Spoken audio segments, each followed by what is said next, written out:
آپ نے سنا ہوگا حضور نے سورہ رحمان کے بارے میں فرمایا ہے، سورۃ الرحمان عروس القرآن، یہ سورہ رحمان جو ہے یہ قرآن کی دلہن ہے۔ جیسے دلہن کو آپ خوشنما لباس پہناتے ہیں، آراستہ پیراستہ اس کو گہنے اور اس کو زیور پہناتے ہیں، تو جس طریقے سے سجاتے ہیں آپ دلہن کو، اللہ تعالیٰ نے ایک سورت قرآن مجید میں ایسی رکھی ہے سورہ رحمان کی، اسے خوب سجایا ہے۔ اس میں الفاظ کا در و بست، اس کا اپنا ایک ڈیوائن میوزک ہے۔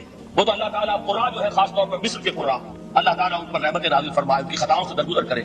جس طرح قرآن کے انٹرنسک میوزک کو انہوں نے واضح کیا ہے، واقعہ یہ ہے کہ اگر یہ لوگ نہ ہوتے، شیخ عبد الباسط محمد عبد الصمد، شیخ محمود خلیل حسن، یہ لوگ جنہوں نے قرآن کے اس غنا میوزک، یہ لفظ جو ہے آپ حیران نہ ہو کہ میں یہ کچھ توہین کر رہا ہوں قرآن کی، حضور نے یہ لفظ استعمال کیا، تغنو، اس قرآن کو اچھی سے اچھی خوشلہانی کے ساتھ پڑھو، من لم یتغن بالقرآن فلیس منا، جو قرآن کو بہتر سے بہتر انداز میں، اچھی سے اچھی آواز میں، خوشلہانی کے ساتھ پڑھنے کی کوشش نہیں کرنا، وہ ہم میں سے نہیں۔ بلکہ ایک مرتبہ حضور رات کے وقت آپ گشت پر تھے اپنے ساتھیوں کے حالات معلوم کرنے کے لیے، حضرت ابو موسیٰ اشعری رضی اللہ تعالیٰ عنہ صحابی ہیں، ان کے گھر کے پاس سے گزر ہوا، وہ رات کو تہجد پڑھ رہے تھے، کھڑے ہوئے کیف کے عالم میں قرآن تلاوت کر رہے ہیں، حضور کو بہت پسند آئی ان کی قرات، کافی دیر تک وہاں کھڑے سنتے رہے۔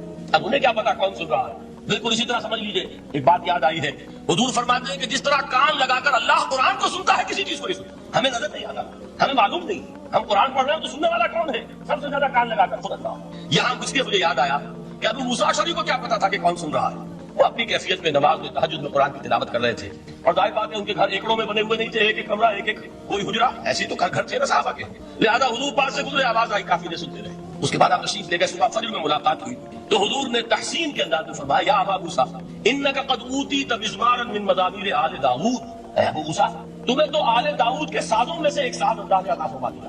جس طرح حضرت داؤد، لہر داؤدی مشہور ہے کہ جب وہ پچھلے پہر رات کو حمد کے ترانے الاپتے تھے، قرآن میں ہے کہ پرندے شامل ہو جاتے تھے ساتھ، اور پہاڑ وجد میں آتے تھے، پہاڑ بھی ان کے ساتھ شریک ہوتے تھے، تو جس طرح کا اللہ نے ان کو لہر عطا فرمایا تھا، حضور نے تحسین کے انداز میں فرمایا ہے، ابو موسیٰ اشعری اللہ نے تمہیں بھی آل داؤد کے سازوں میں سے ایک ساز عطا فرمایا۔ بہرحال قرآن مجید کا جو یہ میوزک ہے، قرآن کے الفاظ کا جو حسن ہے، جہاں تک حسن معنوی ہے وہ تو ہر لفظ میں ہے، لیکن یہ حسن ظاہری، حسن صوتی، حسن لفظی، یہ اپنے کلائمیکس پر آپ کو نظر آئے گا سورہ رحمان۔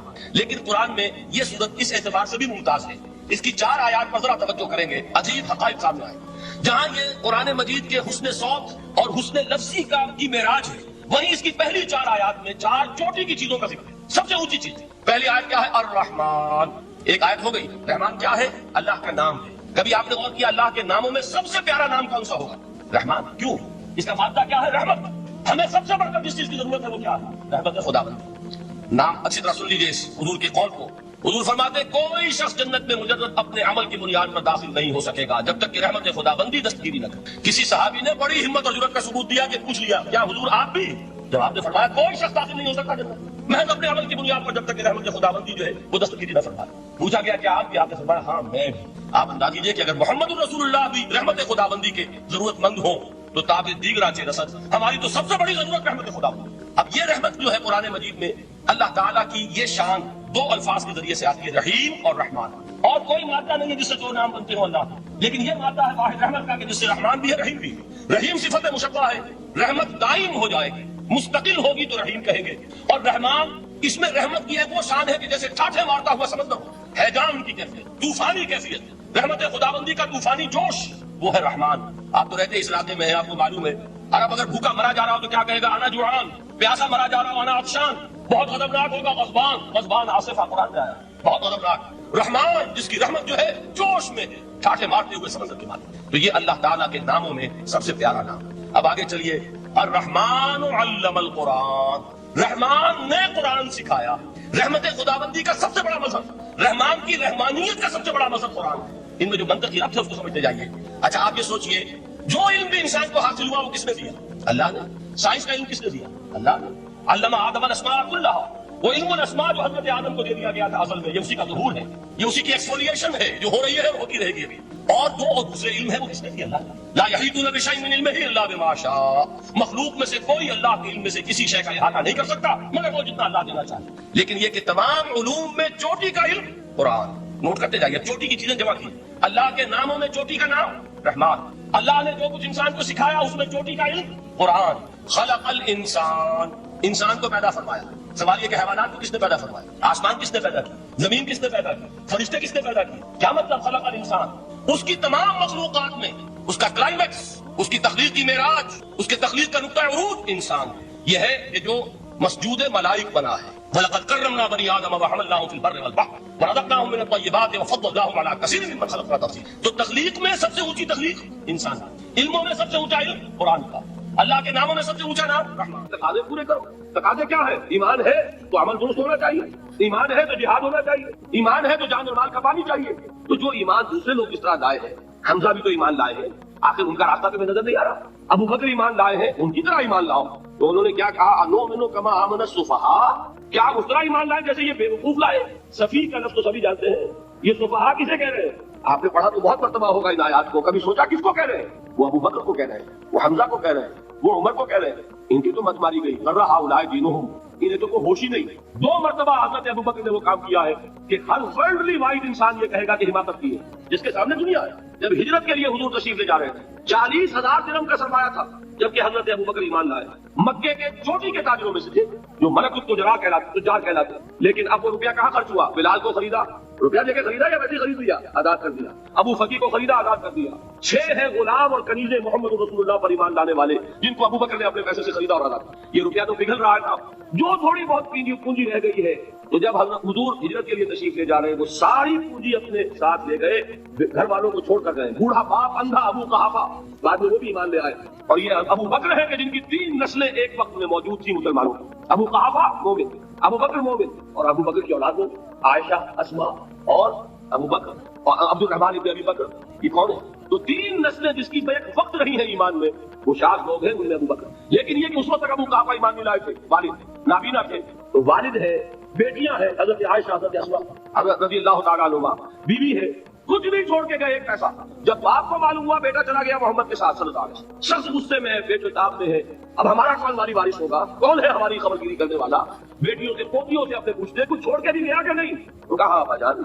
کیا کیا انہوں نے؟ کبھی پڑھے واقعات؟ کچھ کنکر روڑے لیے, ایک کپڑے میں پوٹلی بنائی اور اندھے دادا کا ہاتھ اوپر کروایا. دیکھیے دادا جان, یہ چھوڑ گئے ہیں, یہ مال ہے, یہ سونے اور چاندی کے سکے ہیں, ابا جان ہمیں ایسے نہیں چھوڑ کر گئے. واقعہ کیا ہے کہ ایک پیسہ نہیں چھوڑا ابو بکر نے گھر والوں کے لیے, سب کچھ لے گئے. کہ کیا پتا محمد کے ساتھ جا رہا ہوں, کس وقت کیا ضرورت پیش آ جائے سن. تو یہ کوئی عقل مندی کی بات ہے؟ اپنے غریبانوں میں جھانکی آپ یہ عقل مندی کریں گے؟ کہیں چاہے نا, یہ بات دوسری ہے. لیکن یہ کہ اس کو کون ہم میں سے عقل مندی کہے گا؟ اسی طریقے سے جب غزوہ تبوک کا وقت آیا, وہ واقعہ تو بہت مشہور ہے. حضرت عمر فرماتے ہیں کہ اس زمانے میں میرے پاس اتفاقاً پیسہ بہت تھا. میں نے یہ سوچا دل میں کہ اس مرحلے پر تو میں ابو بکر سے بازی لے جاؤں گا. مسابقت ان میں بھی تھی, لیکن نیکی کی مسابقت, خیر کی مسابقت, انفاق فی سبیل اللہ کی مسابقت. تو میں نے سوچا کہ میں بازی لے جاؤں گا. میں نے کیا کیا, کل دولت جو تھی اس کے 2 حصے کیے. ایک حصہ گھر رکھا اور 1 لاکھ حضور کی خدمت میں پیش کر دیا. حضور نے پوچھا کہ عمر گھر والوں کے لیے کچھ چھوڑا؟ کہ جی ہاں, نصف کیا میں نے, نصف اللہ کی راہ میں حاضر ہے, نصف چھوڑا ہے. ٹھیک ہے. اب وہ آئے ابو بکر, پوچھا حضور نے, ابو بکر گھر والوں کے لیے کچھ چھوڑا؟ کہ نہیں, صدیق کے لیے ہے خدا کا رسول بس. گھر میں اللہ اور اس کے رسول کے نام کے سوا کچھ نہیں تھے. یہی ہے نا, پروانے کو چراغ ہے, بلبل کو پھول بس, اور صدیق کے لیے ہے خدا کا رسول بس. مجھے گھر والوں کی کچھ نہیں. یہ کام جو ہے, تو یہ جن کا ہم اس وقت ذکر پڑھ رہے ہیں منافقین, ان کے نزدیک حماقت تھی یا عقل مندی تھی؟ یہ سمجھداری تھی یا بے وقوفی تھی؟ وہ ہے جو بات کہہ رہے ہیں. جب ان سے کہا جاتا ہے ایمان لاؤ بھلے لوگوں کی طرح جیسے دوسرے لوگ ایمان لائے ہیں, تو کیا کہتے ہیں؟ انؤمن کما آمن السفہاء الا انہم هم السفہاء ولکن لا یعلمون. آگاہ ہو جاؤ, اصل احمق یہ ہے, اصل بے وقوف یہ ہے, انہیں نہیں پتا کہ حقیقت کیا ہے, نفع کیا ہے, نقصان کیا ہے. وہ جو بات میں نے سورۃ العصر میں بیان کی تھی, والعصر ان الانسان لفی خسر الا الذین آمنوا وعملوا الصالحات وتواصوا بالحق وتواصوا بالصبر. جس کے ذہن اور قلب پر یہ سورت کندہ ہو جائے گی, اس کے نزدیک عقل مندی یہ ہے کہ سب کچھ اللہ کے راہ میں لگا دے. جس کے دل میں یہ بات بیٹھی نہیں, اس کے لیے عقل مندی یہ ہے کہ بچا بچا کر رکھو, چھپا چھپا کر رکھو, سنبھال کر رکھو. عقل مندی کا اس میں تقاضا کچھ اور, اس میں تقاضا کچھ اور. لیکن یہاں بھی فرمایا ولکن لا یعلمون, انہیں ابھی علم نہیں ہے. اس سے پہلی آیت میں بھی فرمایا ولکن لا یشعرون, انہیں شعور نہیں ہے. دیکھیے میں آپ کو بتا رہا تھا, یہ وہ غیر شعوری نفاق ہے, یہ بڑھتا چلا جا رہا ہے. پہلے جھوٹا بہانہ تھا, پھر جھوٹی قسمیں ہوئی, پھر دشمنی ہو گئی صادق الایمان, جو جان اور مال لگا رہے ہیں, نچھاور کر رہے ہیں پروانہ وار, اللہ پر, اللہ کے دین کے اوپر نثار کر رہے ہیں اپنے آپ کو, ان سے عداوت, ان سے دشمنی, ان کا بغض, یہ 3rd سٹیج تک پہنچ گئے. اب بھی وہ اپنے آپ کو منافق نہیں سمجھتے, وہ سمجھتے عقل مند تو ہمیں, یہ تو بے وقوف ہے. ہم ہیں اصل میں, بھائی سمجھ کے چلنا چاہیے, تیل دیکھنی چاہیے, تیل کی دھار دیکھنی چاہیے, دائیں بائیں دیکھنا چاہیے, حفاظت کا بھی خیال ہونا چاہیے. یہ ساری چیزیں تو عقل مندی ہے نا دنیا کے اعتبار سے. تو وہ تو انہیں بے وقوف سمجھ رہے ہیں, اپنے آپ کو منافق کہاں سمجھتے ہیں. چاہیے ٹھیک ہے بھائی, دین بھی چاہیے, لیکن دنیا کی فکر بھی چاہیے کہ نہیں؟ یہ آپ کہتے ہیں کہ نہیں کہتے؟ یہ تو بات آپ نے بہت دفعہ سنی, بھائی ٹھیک ہے دین بھی ہونا چاہیے, لیکن دنیا بھی تو ہونی چاہیے کہ نہیں. یہ ہے سمجھ دنیا کی, یہ ہمارے معیارات ہیں.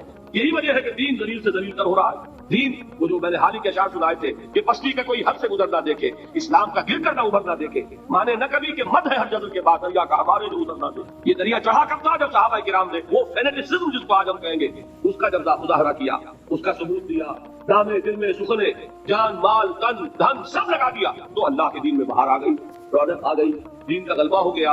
اور جب ہم اپنے سمجھ کر رکھیں گے تو ظاہر بات ہے کہ اس کا پھر جو حشر ہوگا وہ وہی۔ دین میں کمزوری، ہماری دنیا جو ہے پھل رہی ہے پھول رہی ہے، دین جو ہے وہ کمزور ہوتا تھا۔ یہ ہے تھرڈ سٹیج اس نفاق کی کہ جس کے بعد اب کوئی امکان واپسی کا نہیں۔ یہ غیر شعوری نفاق جان لیجئے کہ یہ نہیں ہے کہ ماضی میں تھا اب اس کا کوئی امکان نہیں، یہ نہ سمجھیے۔ اب بھی یہ نفاق جو ہے یہ میں بتا دوں آپ کو، ایک عام آدمی ہے، دین کا تقاضا ہی سامنے نہیں ہے، اسے پتہ ہی اتنا ہے کہ اللہ کے دین کا تقاضا نماز روزہ وہ نماز روزہ کر رہا ہے، اس پر نفاق کا حملہ نہیں ہوگا۔ اس کو آپ کہہ دیں کہ اس کی سمجھ کم ہے، اس کا شعور کم ہے، اسے پتہ نہیں ہے، دین کے تقاضوں سے واقف نہیں ہے، وہ بچا ہوا ہے، وہ محفوظ ہے۔ وہ جو میں نے آپ سے کہا تھا پرسوں اور ایک صاحب نے جواب دیا مجھے بعد میں کہ آج آپ نے جو بات کہی ہے تو کل لوگ کم آئیں گے، آپ نے ڈرا دیا کہ یہ جو تقاضے دین کے سامنے آ رہے ہیں تو اس سے ذمہ داری بڑھ رہی ہے۔ اب جس نے سمجھ لیا ہے پھر پیچھے رہے، وہ نفاق کے خطرے میں ہے۔ جسے سمجھ ہی نہیں ہے وہ پھر بھی کوئی نہ کوئی عذر پیش کر سکے گا کہ اللہ ان مولویوں سے پوچھ جنہوں نے ہمیں بتایا نہیں، انہوں نے تو دین کے تقاضے ہمیں یہ بتائے نہیں، انہوں نے تو ہمیں نور اور بشر میں چکر دے کے لڑائے رکھا۔ ان سے پوچھ، اصل جو مجرم جو ہے وہ یہ ہے، وہ واقعہ یہ ہے کہ کسی درجے میں بچیں گے کہ دین چاہتا کیا ہے، دین کے تقاضے کیا ہے، توحید کی حقیقت کیا ہے، شرک کی حقیقت کیا ہے، اس کی طرف اگر توجہ ہی نہیں دلائی جا رہی اور اس غریب کو پتہ ہی نہیں، اسے پتہ ہی صرف یہ ہے کہ کھڑے ہو کر سلام پڑھنے میں اتنا فائدہ ہوتا ہے وہ پڑھ رہا ہے کیا، لہٰذا اس کا معاملہ آسان ہے بنسبت اس شخص کے کہ جس کے سمجھ میں آ گیا ہو، بات اس نے پالی ہو۔ دین یہ چاہتا ہے، دین اپنا غلبہ چاہتا ہے۔ علامہ اقبال نے غالب پر ایک جو نظم لکھی ہے باغ درا میں ہے، اس کا ایک شعر بڑا پیارا ہے، گیسوئے اردو ابھی منت پذیر شانہ ہے، شمع یہ سودائی یہ دل سوزی یہ پروانہ۔ یہ دین جو ہے یہ تو چاہتا ہے کہ اہل ایمان پروانہ وار اس شمع پر نثار جانے لگا دے، گردنیں کٹوا دے۔ وَلَا تَقُولُوا لِمَن يُقْتَلُ فِي سَبِيلِ اللَّهِ أَمْوَاتٌ بَلْ أَحْيَاءٌ وَلَكِنْ لَا تَشْعُرُونَ۔ اور اگر اس سے پیچھے ہٹیں گے، قدم پیچھے ہٹا نہیں کہ نفاق کی زد میں آئے نہیں، تو نفاق کی پہلی stage, second stage, third stage وہاں پہنچ گئے، بات نہیں۔ اس کے لیے ایک اور دو آیات میں چاہتا ہوں کہ اس سے اس حقیقت کو اور سمجھ لیں اچھی طرح تاکہ کوئی اشکال نہ رہ جائے۔ ایک آیت تو میں نے شروع میں پڑھی تھی، ایک نہیں ہے ایک جگہ سے سورہ عنکبوت، اور ایک آیت ہے سورہ حج کی، وہ میں نے شروع میں تلاوت نہیں کی۔ سورہ حج کی آیت دیکھیے، اس قدر پیاری آیت ہے، دوسرے رکوع کے اندر آپ کو آیت ملے گی، سورہ حج 17ویں پارے میں ہے، نصف کے بعد شروع ہوتی ہے، اور اس کے دوسرے رکوع وَمِنَ النَّاسِ، اور لوگوں میں سے کچھ ایسے بھی مَن يَعْبُدُ اللَّهَ عَلَى حَرْفٍ، جو اللہ کی بندگی کرنا چاہتے ہیں کنارے پر کھڑے ہو کر۔ ایک ہے مجھار میں کودنے والے کہ ہر جب آباد ماں کشتی درا بنداختے، جیسے کہ تاریخ نے کیا تھا، ادھر ساحل اردوس پر قدم رکھا، ادھر کشتیوں میں آگ لگا دی کہ کسی کے دل میں خیال ہی نہ آئے کہ واپسی بھی ہے، کوئی کسی کے ذہن میں سوال ہی پیدا نہ ہو کہ اب گھر واپس جانا ہے۔ تاریخ جو بر کنارہ اندو سفینہ سو گفتند کارے تو رہے عقل و خرد خطاس۔ دیکھیں وہی عقل اور بے وقوفی والی بات آ گئی، لوگوں نے کیا یہ تاریخ کیا کیا، عقل مندی کی روح سے تو یہ غلطی کی تم نے۔ عقل تو یہ سکھاتی ہے کہ ذرا سنبھل کر چلو، جذبہ یہ کہتا ہے کہ نہیں، واپسی کا کوئی سوال۔ اس نے اقبال نے یہی نقشہ کھینچا ہے کہ بے خطر کود پڑا آتش نمرود میں عشق،